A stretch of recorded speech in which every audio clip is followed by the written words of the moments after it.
এখন একটি আপডেট দেবো, সেটা হচ্ছে যে কোনো স্কিল্ড ওয়ার্কার ডিপেন্ডেন্ট যদি আসে এবং পরবর্তীতে যদি ওই ডিপেন্ডেন্টের সঙ্গে স্কিল ওয়ার্কারের যদি ডিভোর্স হয়ে যায়, সেক্ষেত্রে ওই যে ডিপেন্ডেন্ট অফ স্কিল ওয়ার্কার যে ডিভোর্স নিয়ে নিল কিংবা ডিভোর্স হয়ে গেল, তার আসলে কনসিকুয়েন্স কি হবে, সে কি ইকুইতে থাকতে পারবে কি না।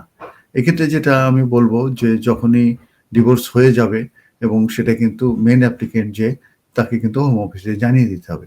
হোম অফিসে জানিয়ে দেওয়ার পরে কিন্তু হোম অফিস তাকে 60 ডেজের একটা লেটার দেবে।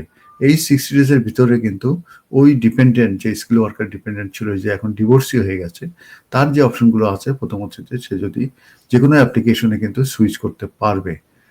যে কোনো সে যদি তার যদি B1 থেকে থাকে তাহলে সে কস নিতে পারে।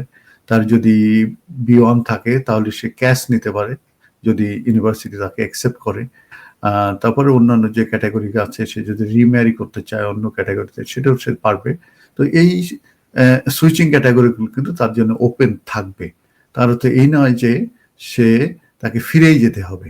ফিরে না যেয়েও কিন্তু সে ইন কান্ট্রি থেকে সে সুইচ করে অন্য কোনো ক্যাটাগরিতে চলে যেতে পারবে। কারণ হচ্ছে সে divorcee of a skill worker হোল্ডারের। তো আশা করি আপনারা বুঝতে পেরেছেন যে এই সিচুয়েশনের মধ্যে করা উচিত।